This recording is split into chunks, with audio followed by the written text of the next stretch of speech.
we'll have this discussion. Discussion? What discussion? This is a discussion combustion.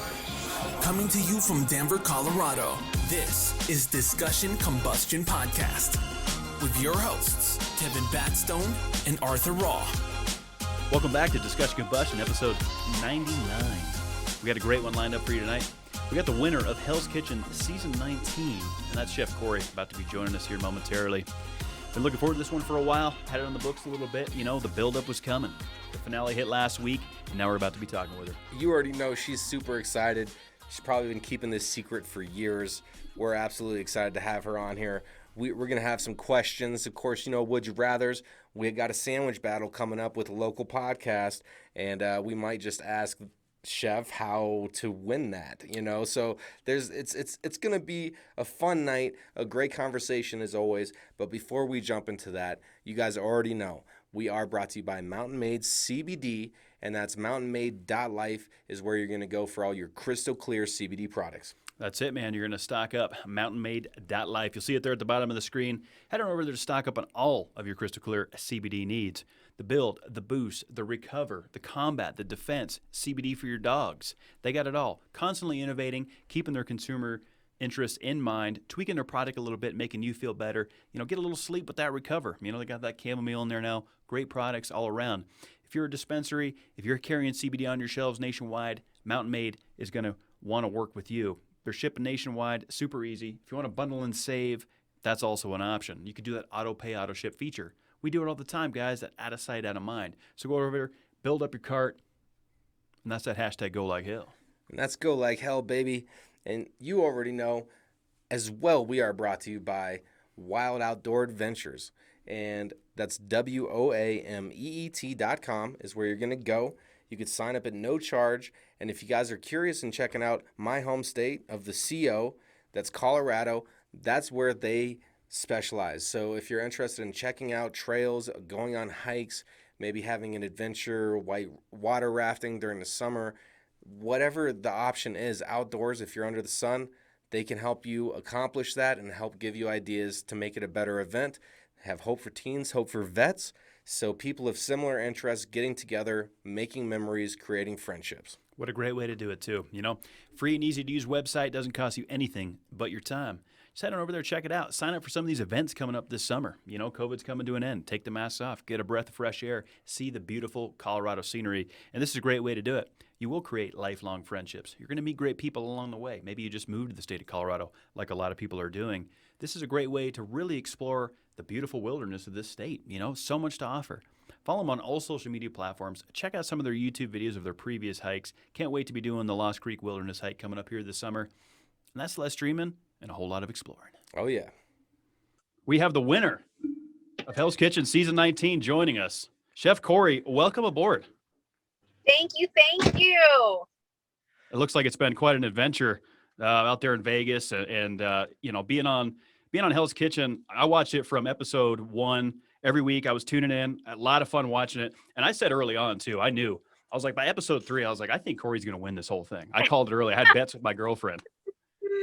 Oh, wow. Thank you. Thank you. I appreciate it. Hell yeah. I mean, that's quite an accomplishment, you know, coming through the ranks. I mean, because there's a lot of talent in the room, right? Yeah. You know, so you always got to respect the people you're competing with. But to come out on top, you know, we definitely want to congratulate you over here because that's super exciting. Awesome opportunities that you have moving forward. And I've been doing some research on it. You have a pretty good story to tell, too, as far as your lifestyle, you know, your children, you know, lived in other countries, you know, so we really appreciate you sitting down and talking with us. Just kind of want to dive into, like, what was your initial reaction when they told you that you won? You know, how did you feel initially? Was it like, did you know you had it, or were you like guessing? Well, I mean, you know, it's one of those things where I try to be a very positive person anyways, and I try to always stay focused. No, I'm going to win. I'm going to win. I'm going to win. I'm going to do my best. Whether I do or not, I'm going to at least walk out knowing that I did my best, whether I win or lose. And standing there next to Mary Lou at that door was one of the most scariest moments and exciting moments of my life. Because it's just like, if I lose to Mary Lou, then I lost to one of the best. But if I beat Mary Lou, then it's just like, oh my God, I am the best. You know what I mean? So it's like one of those, I don't know. And then walking out that door, seeing my dad and my son cheering me on and tears in the, I mean, I still get emotional just thinking about it. And it's still so surreal to know that all my hard work, all my effort, all my dedication, it paid off and I won. I walked through that door and I am still on cloud 9. And it's been over 2 years now. Yeah, and as you should be, Kori. I mean, you earned it, to be the best, you got to beat the best, right? And there was a lot of great talent. I mean, it came down to where I didn't know, when you guys were on stage there, you had Wolfgang Puck coming to try some things and they were tallying up the numbers and, it came down to you and Mary Lou. It's like, wow, it's going down, it's going down. And we even tied those dishes and we tied neck to neck. So it was one of those things where it's just like, oh shit. Cause I mean, her and I throughout the whole competition were back and forth.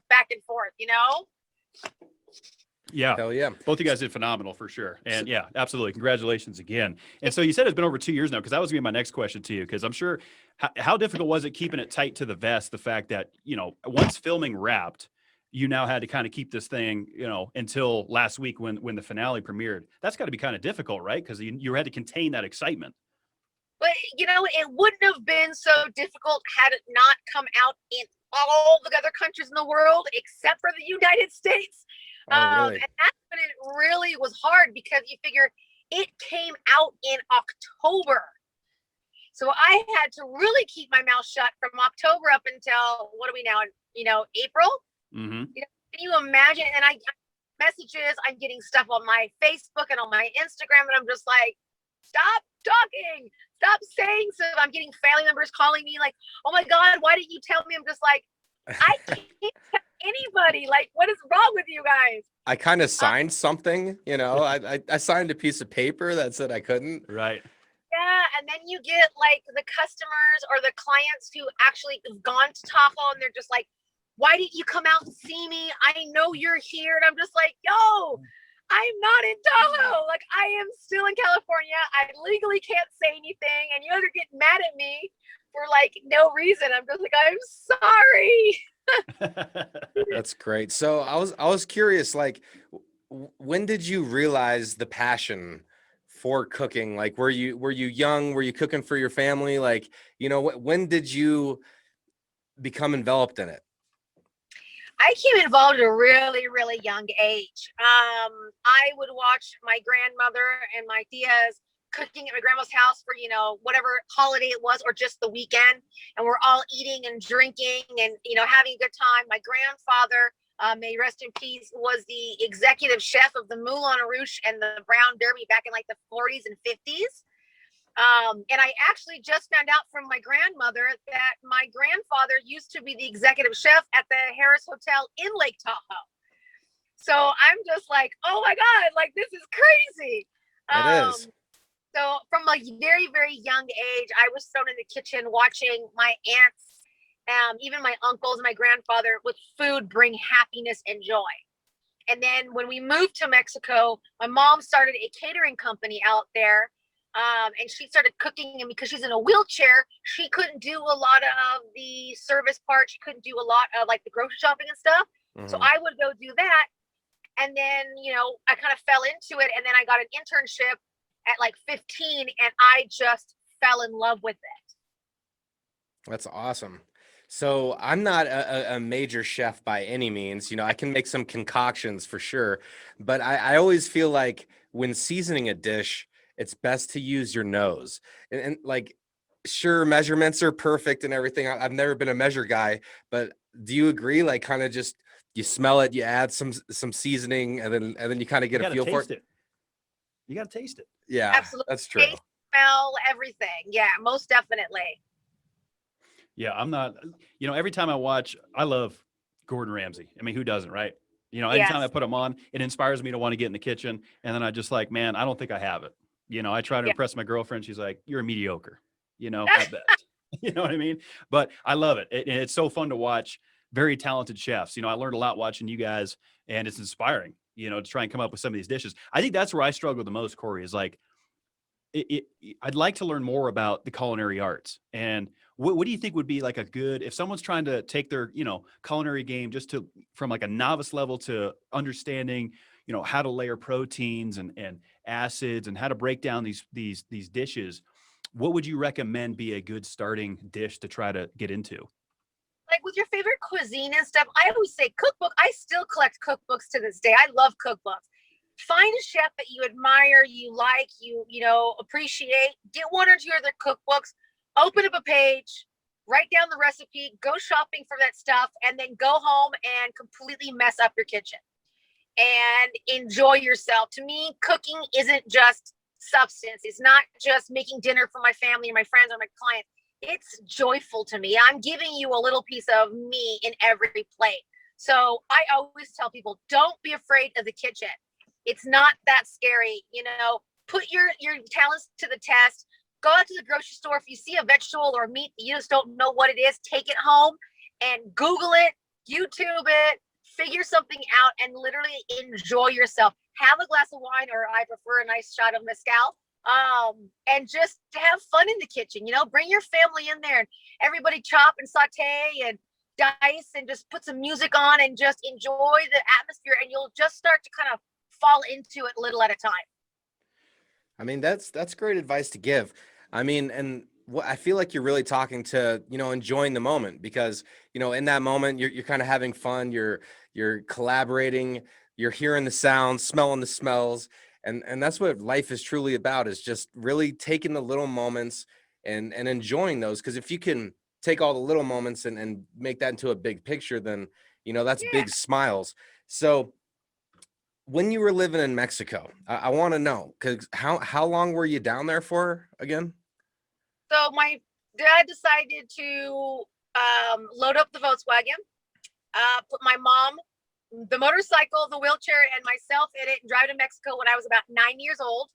Okay. I stayed for about 22 years. And that was the most incredible experience of my life, and I wouldn't change it, and I would do it all over again if I could. For sure. And I was curious, because obviously the States is a lot different than Mexico. Well, I don't really know that well, because I have never lived down there. So maybe I'm way off there, but what were some of your favorite parts of, being south of the border? Like, what were like the things that you took away the most that really influenced you? To me, it's the family, the unity. To me, Mexico on Sunday is about the family. The dad and the mom and the kids get dressed up and they go into town and they go to the carnivals or the festivals or they go out to dinner or whatever. And it's taking that moment and enjoying your family, going to the beach, going to the river, just having a barbecue of some sort just because it's Saturday or just because it's Sunday. So to me, that really kind of stuck with me, and still to this day, it's one of those things. Okay, my rent's paid, my bills are paid, we got a little extra money, screw it, tickets are cheap, let's fly to wherever just for a couple of days, get a good hotel, eat some good food, and then fly back, because it's one of those things where tomorrow may never come, and I don't want to sit here and work my tail to the bone and then like retire at 65, 70 and then go, I wish I could have enjoyed this trip, I wish I could have gone here, and then not been able to do it. So as long as my bills are taken care of, my kids are taken care of, my husband and I get on a plane and we just wherever for the weekend.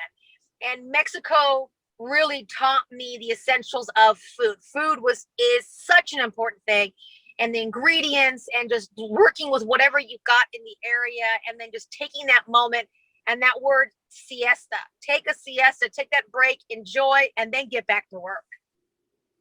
Those are great life lessons, man. You got to, slow down and, take it all in, really appreciate what's around you. I think that's, you're echoing a great point there. And food does that for me. There's nothing I love more than, grilling and chilling, hanging with the guys, drinking some beers, that's what it's about. Yeah. I like the grilling and chilling. Whenever you could put something in rhyme format, I don't know what it is about that, but I just feel like it always sounds a little bit better when you do it like that. It's true though, right? Food really, it does. It gives you that, that homey, warm feeling. I love it. Yeah, I mean, come on. Who doesn't love sitting on the barbecue, putting on a good steak, eating it right off the barbecue, drinking that beer, potato salad, kids are running around in the mud, drinking your drink. I mean, it's those moments that we need to bring back. We need to install again. Make it, once a month, and then twice a month, and then every weekend. We got to stop making excuses on, oh, well, I don't have time this weekend. Oh, I don't have this weekend. Oh, no, stop and enjoy it. You have to. Absolutely. Absolutely. So we generally like to ask our guests a few would you rathers. We don't want to spend this whole program talking about food because obviously you probably get beat to death with that. But I did have one food question. So Okay. so if you could only cook one type of cuisine out of these three for the rest of your life, Okay. would you rather cook Asian cuisine, Italian cuisine, or barbecue? Ooh, shoot. You know what? I'd probably have to say barbecue, only because you can do so much with it, and the fact that I'm outside with a grill, that I could do all day long. So what would be your what's your go-to? Are you like a burger girl, or are you into like brats, and what's your favorite barbecue item? Any kind of meat on a bone. I mean, we're talking tomahawks, we're talking fillets bone in, I'm talking ribeyes bone in, ribs.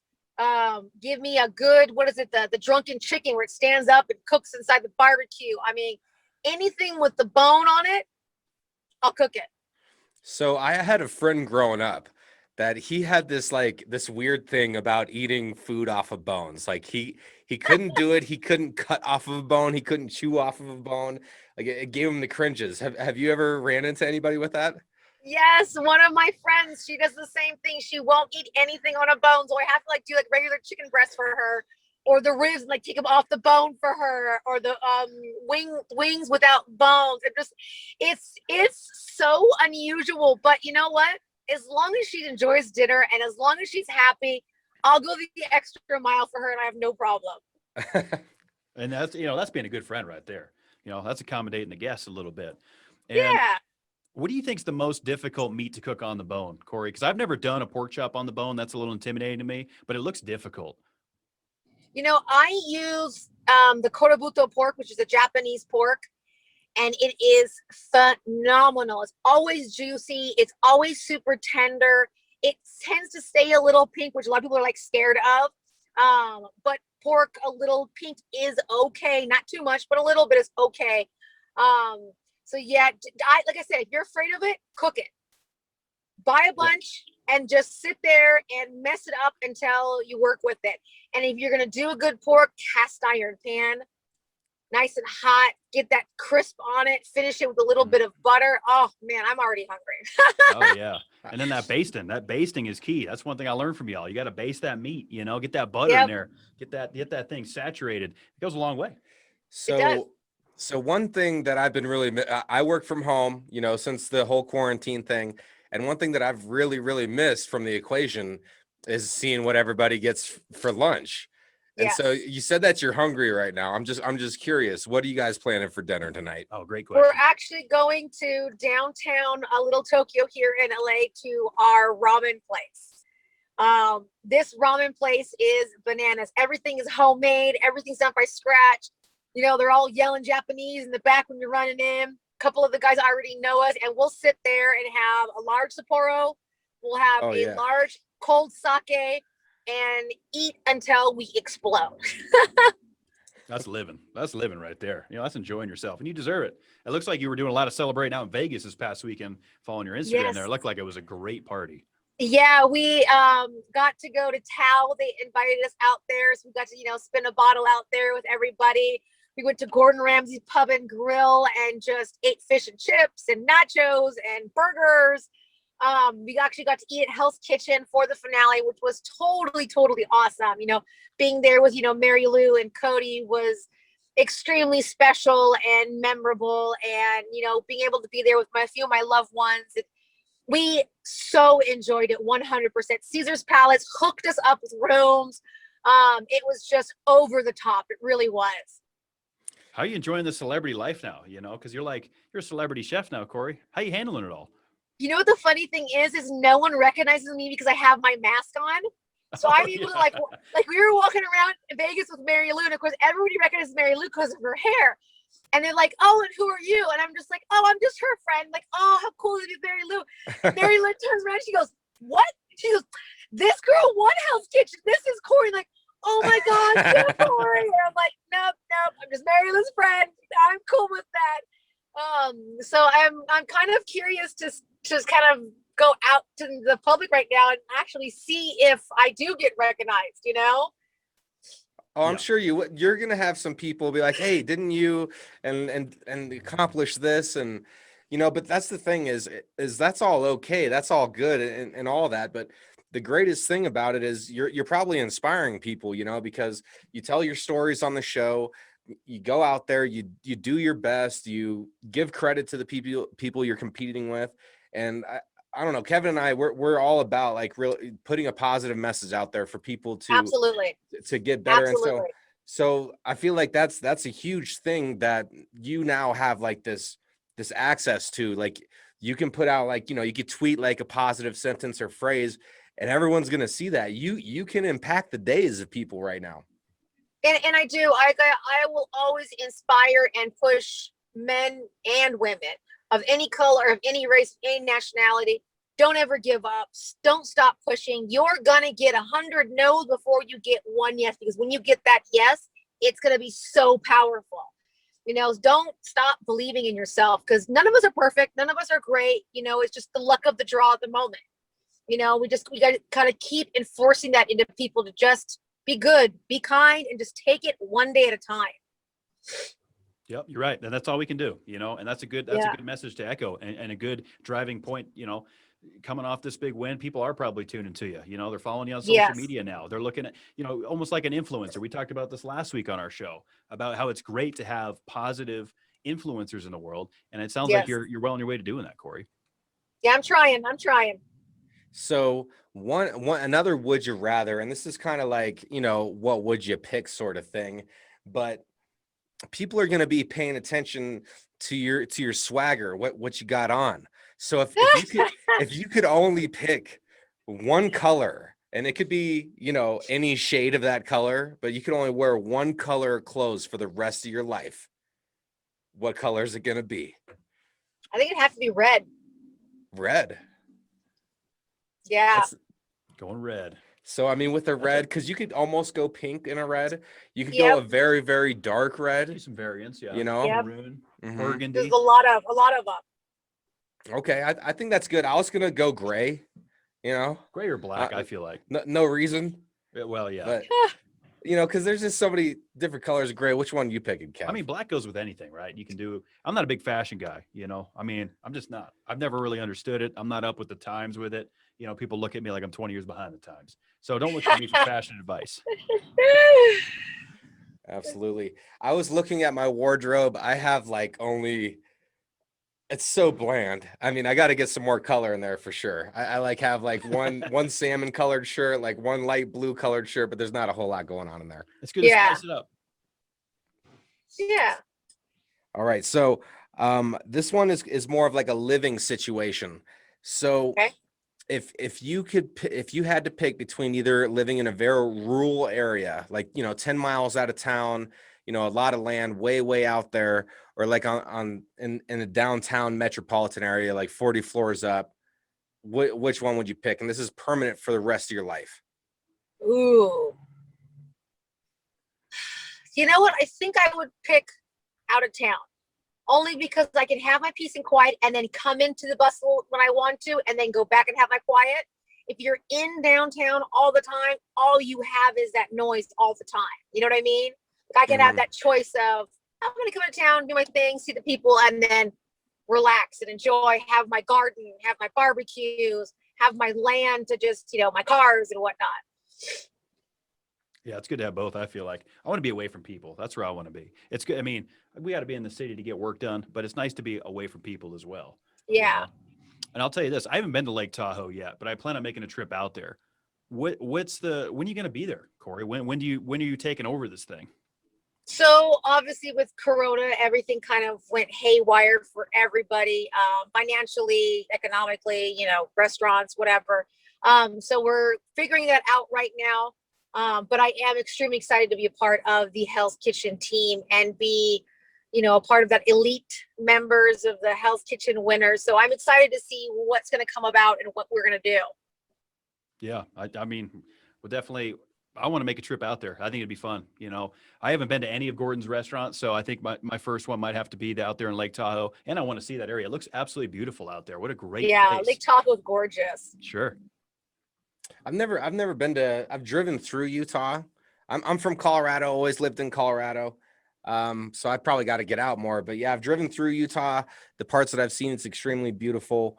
Are the winners? First of all, Arthur, Lake Tahoe is in Nevada. Oh, so there's that moment. It's Nevada, California. It's like right on the border. Yeah, it's in both. Also, right? for some reason, I'm thinking like Salt Lake City. Well, that's Good God. And this is this is what we deal with here. But and what I'll tell you is, yeah. So Lake Tahoe is a little bit California, a little Nevada, right? Mhm. Right, Kori? Yes. Okay. The hotel's actually on the border. So if you're in the hotel, you're in Nevada. You leave the hotel and cross the street, you're on California. Okay. Yeah. So it's like literally on the border. Okay. Yes. Yeah. That sounds pretty cool. So are you kind of staged, like living close to that area now then, or? I'm still in LA right now, so we're gonna see what's happening. But it's still like an hour plane ride, so it's not like it's too far for me. Yeah. So when the time comes, do you think you'll like relocate to that area, or is the commute kind of worth it? I mean, I guess you cross that bridge when you get to it. Yeah, we're figuring that out right now to see what works for kind of everybody right now. That makes sense. Yeah. Well, we normally try to do a word of the week, and this week we were gonna see if you could give us one word Out of the culinaries. Yeah, out of the culinaries that a lot of people are unfamiliar with for a little educational segment. So if you could pick one culinary word. Let's see. Mise en place. Yep. Not sure what that means at all. Mise en place? Mise en place is a French word for like your setup or what you would do before. Like when you're cooking something, you have like all your dishes all set up, everything all chopped up and diced and ready to cook. That's called your mise en place. Okay. Oh, wow. And that's a French word? Yes, it's a French culinary word. All Okay. right. That's going to be the word of the week. Yeah, that's a good one. That's definitely a good one. Yeah, that's spot on. And so, Kori, we have a competition here in Denver coming up, and we're getting into a sandwich battle with another podcast here in Denver, Colorado. And I've been looking forward to asking you this question. So it's an interesting competition. We have this gentleman that does sandwich battles, and the majority of it is decided by like an Instagram bracket challenge, and it's visual. So we're not going to have the taste aspect, but we're going to have the description and the visual aspect. So, Kori, I need your advice. What do you think we need? What would be the ideal sandwich for us to put together to win this competition that's going to look good and describe well? So, I am very about keeping it classic, keeping it easy, keeping it neat. I would do a BLT. Do a real nice butter lettuce, and then I would take like tomatoes, like heirloom tomatoes, and put a little bit of like salt and pepper, maybe a little bit of red wine vinegar on it. Nice thick piece of the Haas avocado just right on top with a little bit of salt and pepper just to make sure it brings out that avocado flavor.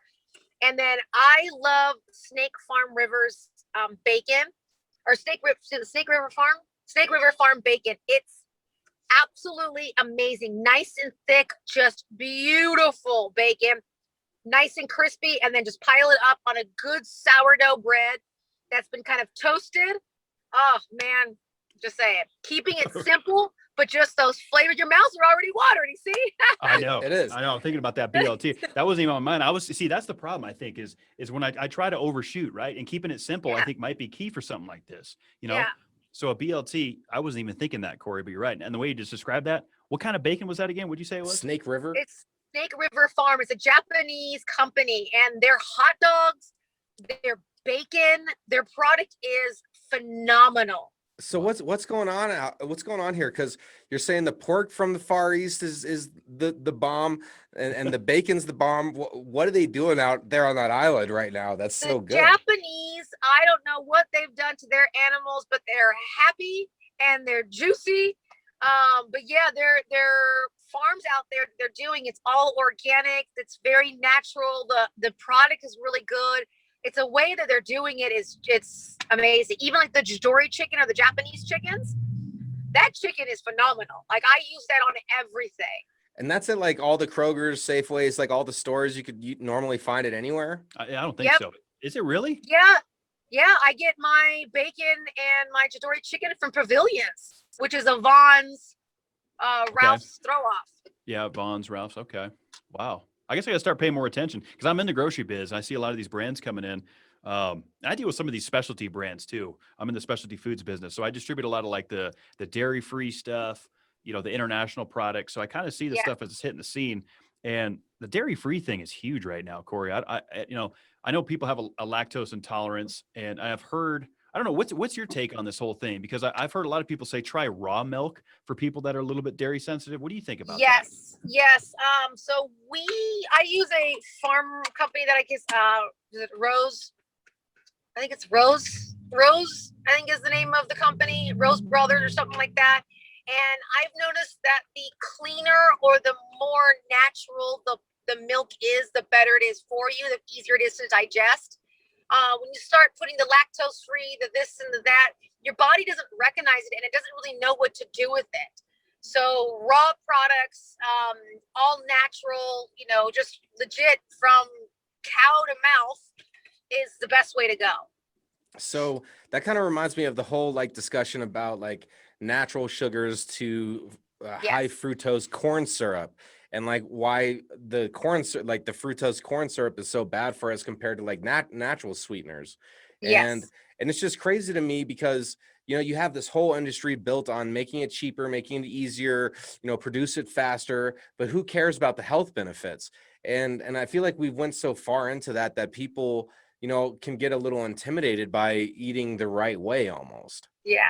My thing is this, if you can't spell it or pronounce it, your body doesn't know what it is. So when you're looking up, so for instance, what people understand with stevia and artificial sugars is when you put a sugar in your mouth and it goes down your esophagus goes, oh my God, body, we're getting sugar. Here comes the sugar. Here comes the sugar. And you're giving it an artificial sugar, which means when it comes to the stomach, someone's like, well, where's the sugar at? I need my sugar. You promised me sugar. Where's my sugar at? So then your body goes, I'm craving sugar. I'm craving sweets. I'm craving that because you put an artificial flavor in there and the body doesn't know what to do with it. And that's when we start getting our cravings. That's when we start getting those, I need this. I feel like this, whatever. So people need to realize that when you're reading a label on a box or when you're reading a label on your meat or whatever, you need to be able to read the ingredients so you know what you're eating and not be like, oh, well, it's because it's soy or because it's fat-free or gluten-free, then it's good for me. Not necessarily. And that's become a huge marketing scheme. That's what I've noticed being in the specialty foods business, with the plant-based butter. I was just seeing a comparison about plant-based butter versus just traditional animal butter, right? Yep. That's what it is. I mean, it just comes from basic cream, basic product versus all this saturated oils. The plant-based thing is a huge marketing scheme is what I'm looking at it as. I mean, I'm sure it's a good alternative for people, but what's the long-term effects of this thing going to be? Exactly. I mean, you gotta, like I keep saying, if you can't read it, you don't know what you're eating, then your body's like, well, what is it? Well, what's going on? It's extremely difficult to have to go through some of this stuff. And with some of my clients, they're like, oh, well, I heard that, using this, and you're like, no, you got to use natural products. I mean, look at like my generation, when I was growing up, we used bacon lard on everything. Is it good all the time? No, but it's a fat that your body understands and can process, sorry to cut you off. So that's probably why, because I've always noticed like, you eat like from fast food or whatever, like less than a couple hours later, you're hungry again. You want to eat again. But then when you eat like, a real meat with some veggies and like a good meal, it makes you full longer. And that's probably because of what you're talking about, like how the body recognizes and processes things. Yeah, exactly. And, and I get that people have to be sensitive on sugars and fats because, as we're getting older or your genetics or whatever, and that's fine. But your body also craves certain things, like with all these diets and all these fads that are going out. And like, I get it, but not everybody's going to benefit off of, you know, the blood type diet or the keto diet or the gluten-free diet or the dairy. You got to understand what your body needs. And if your body craves meats and vegetables, then you need to give it meat and vegetable or a fish or a protein or whatever. And, you know, we're big meats in the house, but every once in a while, I just want fish and vegetables, and I'll just have just some simple fish and some stir-fried vegetables or whatever. And it works, but you have to listen to what your body needs. And you got to have your cheat days. You got to have that. I want to have burgers and French fries and a soda this weekend, or ice cream, or whatever it is. Give your body that little cheat day, and, you know, understand what you need to do to just feel good. Yeah, for sure. So I'm kind of curious. Kevin and I have been debating about this over the past couple days. Best fast food burger. So on your cheat day, where's going to be what fast food burger is your tops?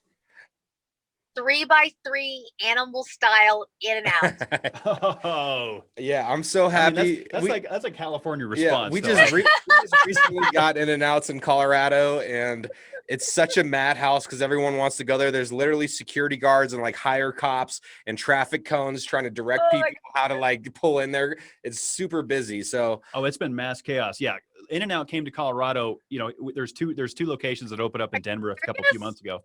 And people have been going nuts. I mean, it's been like the biggest thing that's hit Denver in a long time as far as cuisine goes. There's a sign when you pull in, it's like, pull in here to In-N-Out, estimated time 1 to 3 hours before you get your food. Wow. I'm not waiting that long, Corey. I'm not doing it, you know? It's so worth it, though. Go with the snack. Go with the snack in your car and do it. Like when I was living in Aspen, I would drive from Aspen to LA, and the second I hit Vegas, it was like, oh my God, In-N-Out. Because that was the furthest it had gone. I had no idea it went to Denver. That's awesome. Yeah, super excited. I think it's great that you love fast food, because I got my buddy Anthony. He's an inspiring chef, and we've been trying to get him into the industry a little bit, and we're gonna help him do that.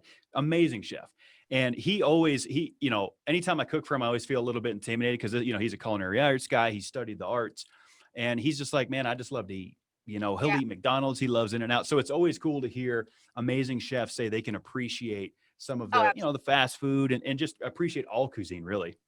Absolutely. Absolutely. I have no shame in fast food, taco trucks, you know, $10 nachos at, you know, the Dodger Stadium. Like, you will not catch me being bougie. Like, oh my God, I don't know. I eat that. I'll eat, you know, go to 7-Eleven and get my bag of chips and my Mexican Coca-Cola and have no problem with that at all. so the white cheddar Cheeto Puffs natural, that's one of my favorite chips in the game right now. I don't know if you're a Cheetos Puffs girl or you like the crunchy Cheetos. People are kind of on the fence on that.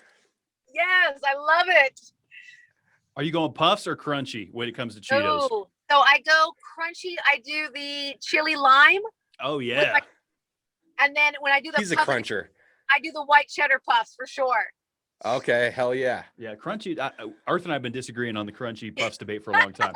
Crunchy's where it's at. It's got the texture, you know. Yeah. I mean, guys, the puffs have the texture too, but I like a crunch, you know, even with potato chips. Is it true that people are out there selling Cheetos that are shaped in specific things? Like people find a Cheeto and it's shaped like something unique and people buy that? Oh my God, there was the potato chip that had the Jesus on it or the Virgin Mary in Mexico like 8 years ago, and that thing sold for millions. They had it at one of the churches. they put it in epoxy, like in the epoxy stuff, so it doesn't decay. Yeah. And it's just on display forever. Oh yeah. Because Jesus is going to come down as a potato chip, because that's how he's going to come back, right? The resurrection is for real. Happy somebody didn't eat it. And people will bid on it, you know. It'll start a bidding war. That's amazing. Oh my God. Yeah, that's amazing. I'll tell you this though, when it comes to potato chips, I'm going kettle cooked. I like a crunch on a potato chip. I like a good crunch. You know, I like, well, we recently discovered these protein chips, and they're like super soft and flaky. They're yummy. I'm really enjoying that right now. But one of my questions that I had for you, because I don't know if anyone's ever asked you this, but you know, what is your favorite dish? Like out of everything, out of any cuisine, like you could eat that 4 nights a week. What's your favorite dish? It's so funny because I ever since I was a little girl, I've always loved fish and rice. Like when my mom was pregnant with me, she ate Japanese sushi legit 5 times a week, like every day almost. So mine is a white, like the sushi rice with a little bit of either salmon or tuna with a little bit of poke mix in it, avocado, and some seaweed. And that I could eat that every day, all day, and not have a problem with it. So Sounds it's delicious. probably correct. Like what your mom is feeding herself with, like when you're being developed. That's so interesting that she ate that. I wonder if she had a different diet, if it would have been a different favorite dish. I don't know. Probably. Yeah, it's interesting to think about how that works, because I know. Yeah, I mean, when I was pregnant with my son, I ate Cheerios at 3 o'clock in the morning with cold whole milk. And that kid eats cereal like it's going out of style. Like all he wants is Cheerios. He'll eat Cheerios probably twice a day, every day. Now, is he rocking that honey nut or is he going that old school original Cheerio? He goes back and forth. He'll go like original and then honey nut. He won't do the flavors and nope. It's either original or honey nut. And he'll go back and forth. I mean, I like Cheerios. That's a pretty good cereal selection, I feel like. We've had some cereal debates on here. I like Raisin Bran. That's what I like to go with. Life was always one of my favorites. Oh, I got a story when I was a little pretentious, pain in the ass teenager. I was riding the bus and I was eating out of a box of Life cereal. And I thought it was so funny because the bus driver's like, you can't be eating the cereal. Give me that box of cereal. And I'm like, you're taking my life. Stop taking my life away from me. And I just thought it was so funny back in the day. I could totally see you doing that. Yeah. That's hilarious. That's good stuff, man. Yeah. So, when it comes back to the culinary arts, again, I'd like to get better at it, And so my girlfriend and I are talking about doing a cooking class and maybe, elevating our skills a little bit. Yeah, do it. Yeah. Because and you're right. There's so much information at our fingertips now. I mean, the YouTube videos kind of helps me along, watching some of Gordon's stuff, even watching Hell's Kitchen. I always get inspired to do cooking when I watch these kind of shows. It's like, you really have to just go out there and enjoy yourself. Because I mean, at the end of the day, we have to eat anyways. Why not enjoy that moment? And then you with your significant other in the kitchen, bring the kids in, bring the friends in, make it an event and a happy moment. And those are the kind of moments where you don't have the TV on, you're not in front of your cell phone, you're not in front of a computer, you're not working, and you're not just shoveling it down. Like you're really going, oh, look what I cooked, look how mine came out, and it becomes a talking point at dinner. So now you're not seeing TV, you're not on the internet, you're not on your phone cooking, and then when you sit down at the dinner table, you're all sitting down together and you're still not in front of the TV and you're still not on your computer, your cell phone, and now you're talking about what you made and what do you think you're going to make tomorrow night and what should we do, and it turns into a few hours of intimate conversations and laughter and moments that you'll never get again. And those are the kind of moments that it's important that we as people are so used to fast food, shoveling the food in, getting and going, or one eats when he gets home and then the other one eats, and you don't really have that intimate moment. You have to stop and do it, especially with food. Oh, absolutely. Yeah, I think you just hit the nail on the head because one of my favorite parts about growing up was sitting down at the dinner table every night. Yep. Mom and dad, we talk about our day, and that's not something that really happens much anymore. You just said it. Fast food, everybody's on the move, instant gratification, boom, boom, boom. Slow down, enjoy the cuisine for sure. Yeah. And that kind of echoes off like the repetition of is the mother of skill kind of thing, right? So the more you do something, the more comfortable you get with it, the things you learn. And so being obviously, you just won Hell's Kitchen, so epic chef. Where do you feel like you cross that threshold from and gaining that confidence of going from, just cooking from the family, grilling and chilling, having fun, to taking it to that competition level and going in there with that confidence to say, I'm putting everything into this dish. Gordon Ramsay's about to taste this. What does that take? I switch. I turn myself on and off. I am mom in the kitchen or wife or whatever in the kitchen. And when I'm at work, when I'm doing an event, when I'm doing a show, I turn into Chef Kori, and I know how to switch it from one to the other to where I can enjoy my moment at home with my loved ones. And then when I am out of that element and I'm at work or in a competition, I'm able to focus on and dedicate and really just do my job. Absolutely. I mean, that's what it takes, is it takes a different mentality. Like every part of life has a different approach. Like you can't just be like, it's good to be true to yourself, but it's also good to have different layers to yourself and Exactly. to recognize those layers and let them all come out and shine whenever the appropriate time is. So I definitely feel that. Kind of going back to what you were saying, as far as like putting down the TV, putting down social media, and really experiencing that time with your family. I'm happy that you said that, because I feel like everybody kind of gets far away from that from time to time. And we forget what we have and how simple a conversation can be, or how simple an experience can be, and how much that means, because talking about social media, often on this show, we talk about how it's an unhealthy thing, how people could get drawn into it and start comparing their lives and everything else. But also it just consumes so much time. Myself included. I recently tried to remove Reddit. I'm always looking at Reddit, and I had a day where I felt like I just looked at it too long. I wasn't gaining anything from it. I was kind of wasting my time. So I removed the application, and that was yesterday. And yesterday I just found myself constantly grabbing my phone to pull it up, and I didn't have it available. And it happened probably over 20 times. So I wanted to kind of bring this up tonight to talk to you about it, but also so everybody listening can maybe critique themselves a little bit. Like how often are you leaning on social media?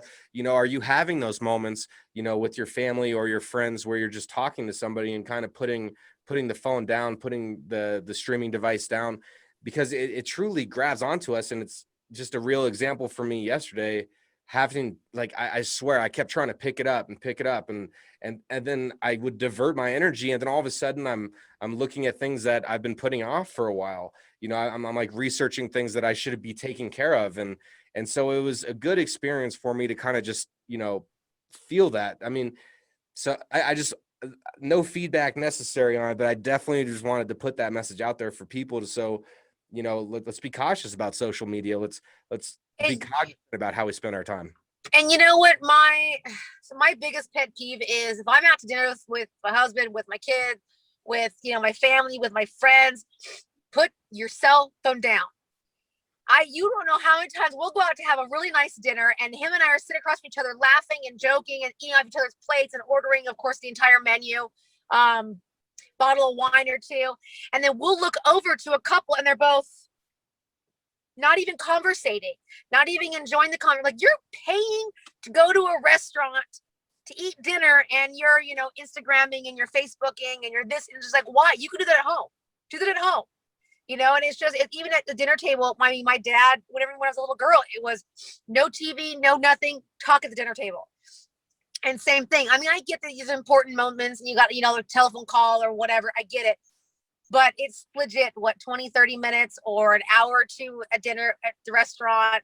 We all have to just put the device down and enjoy that moment and enjoy that conversation and enjoy that person in front of you. Because I always say, tomorrow may never come. And do you want your last moment to be, well, I was checking my social media while I was having dinner with my girlfriend or my wife or my husband or whatever. Oh, I was checking social media while my kid was telling me about his day. You know what I mean? Do you want that to be your last moment? I get social media is important, and I get where it's, entertaining and whatever. I get it. Totally understand. Especially right now with me doing all my publicity and stuff, I have to be Instagramming and socially and this.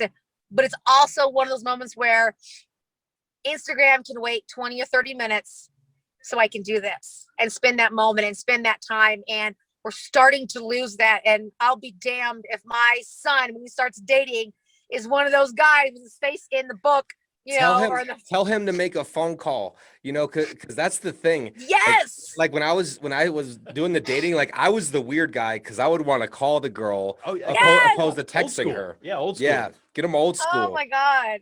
So, yes, get that nervous call. Hi, it's Joe. Whatever happened to just picking up a phone and saying, hey, what's up? You know what I mean? You're right. We've gotten away from that now, and now it's to the point where you do make a phone call and then it just goes to voicemail, and you get a text back. Hey, what'd you need? It's like, well, wait a second. I'm not trying to I text you, need but to I'm talk trying to tell you. Yeah, let's do this thing. I want to Yeah. hear the inflections in your voice. We're getting away from that. You can cover 20 minutes of texting in 3 minutes on the phone, Yes. hands down. Absolutely. Yes. And then you can't get your point across if you're angry or happy, you're trying to be sarcastic or whatever, because you can't do that in a text. Yep. And one of the other things that my friends and I started doing, Corey, before COVID, because I really haven't been doing a lot of eating out, but what we started doing is the rule became when we got to the restaurant, wherever we were at, the bar, you name it, everybody put their cell phones in the middle of the table. All right. And the first person to grab their phone paid for the entire evening. Yep. Absolutely. That's We do the that with rule. my girlfriends all the time. I think that's a good rule, because then it teaches you a little bit of that discipline, like, oh, don't touch it. I don't want to pay for it. Right. But it's just sad that we even have to do that. But that's a good tip that I tell people. It's like, look, just because we're here to socialize, right? We're here to enjoy each other's company. That's what it's about. Like you said, we're chilling, we're grilling, we're eating, we're having fun. Enjoy that moment. We've gotten away from it. So Exactly. I would like to put a challenge out there to everybody that's listening right now, because what you're saying, Kori, Chef, is how we spend like 30 minutes to 2 hours in a dinner conversation and away from the phones, right? So it's like 30 minutes to 2 hours. Well, the pendulum it's like way in the wrong direction there. We should be spending 30 minutes to 2 hours on our phones, and the rest of the day, and taking powerful things and feeding our brain something that's going to move us toward the next day. So I want to challenge everybody out there, be cognizant of your usage. And if you're going heavy on one side, then do the challenge, try to remove it for a day and not re-download it like I did yesterday. It was tough. And I did look at it again today. So I kind of messed up, I didn't hang that long, but I got an idea of what you're going to say here. We like to ask everybody that comes on the program, if you could give a piece of advice to humanity to help better humanity tomorrow and make us all better as a collective, what would that piece of advice be? Treat everybody like you want to be treated. We're all equal. We are all equal, no matter what our sex is, no matter what our color is, no matter what our nationality is, whether we have a deformity or we're absolutely perfect. We're all the same creature. We all eat, we all sleep, we all drink, we all have emotions, we all have feelings. We're all the same. Nobody is better, nobody is worse. We're all the same. And I think that it's extremely important to just be kind. Be kind to everybody. See somebody on the street, instead of putting your head down and walking away, just say, hey, what's up? That eye contact of, hey, how you doing? I'm not saying stop, make a conversation with the person, but just what's up? As you're walking by, just be kind. You never know who's having a bad day. You never know who's having a great day. And it's just if we're all just a little bit kinder, it'll make a huge impact, I think.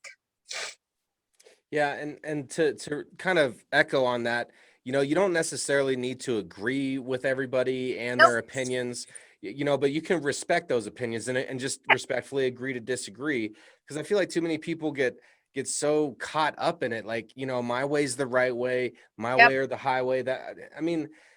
Like you said, we're all the same. We all have the same basic needs, and if we can be all just a little bit kinder to each other and a little bit more accepting, then who knows how the world, how beautiful it could be. So we need, man. We need more love. We need more kindness. And it's important to surround yourself with people of different opinions and different backgrounds and skill sets and things like that. It's fun.